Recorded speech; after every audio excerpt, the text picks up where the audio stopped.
The Walking Dead. The Walking Dead series finale delivered more closure than expected, but failed to truly lay the series to rest. It's hard to talk about The Walking Dead without talking about death. It built its reputation as a show where anyone could be killed off, and indeed, it turned over roughly a third of its cast every season in its early years. Lest you forget them, the series finale gives its final moments over to a montage of those we've lost over the years. It's been a long time since death truly drove the story forward. With multiple spin-offs on the horizon, the show struggled throughout its final season to retain the suspense of the series' salad days, when seemingly anyone could die at any time. If Maggie, Lauren Cohan, Negan, Jeffrey Dean Morgan, and Daryl, Norman Reedus, are all slated to star in new series, any time their lives are purportedly in danger, the dramatic tension of whether or not they'll make it out alive has been cut off at the knees. But even with the three most visible characters in the series off the table, a cast of literal dozens made it through the final 2 seasons relatively unscathed.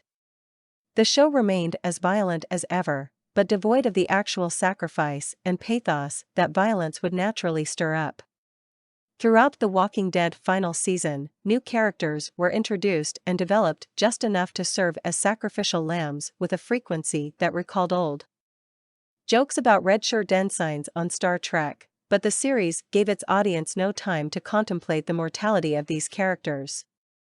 They died in service of furthering the plot, nothing more. It was inevitable that the series finale would require one final, epic battle against the titular zombie hordes.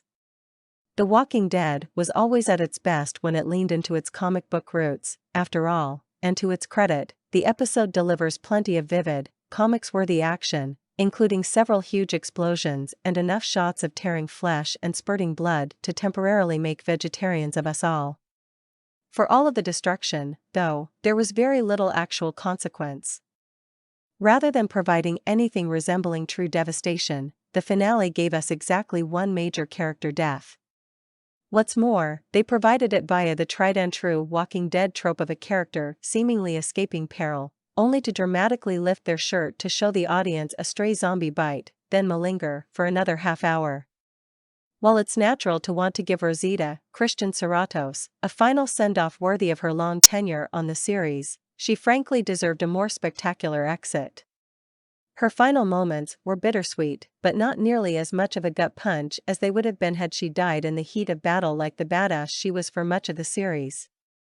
It's true, of course, that the plot was not driven by deaths alone, and to its credit, the finale did slightly more justice to the surviving main cast.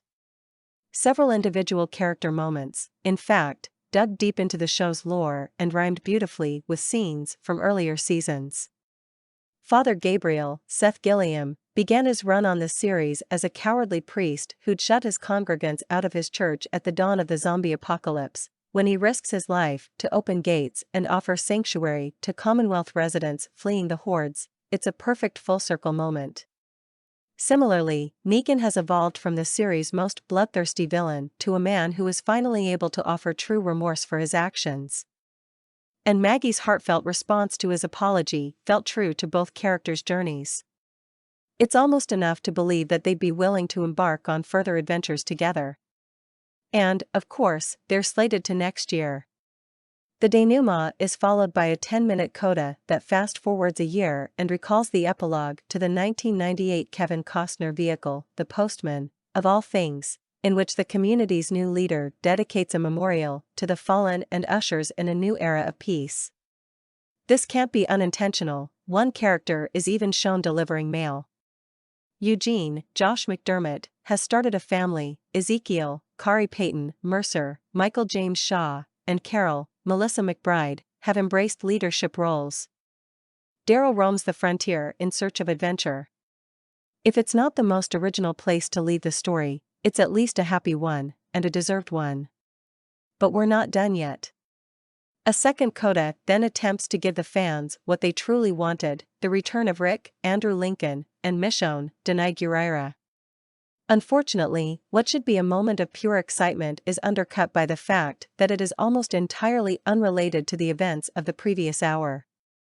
There is a clumsy attempt to tie them back to their children and community via a monologue that plays over the aforementioned final montage.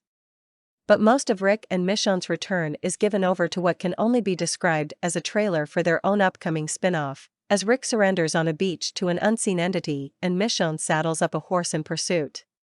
It's hard to gauge exactly how much of an appetite remains for answering the questions this raises, but leaving things here only serves to remind us that while The Walking Dead itself may be over, the franchise lives on.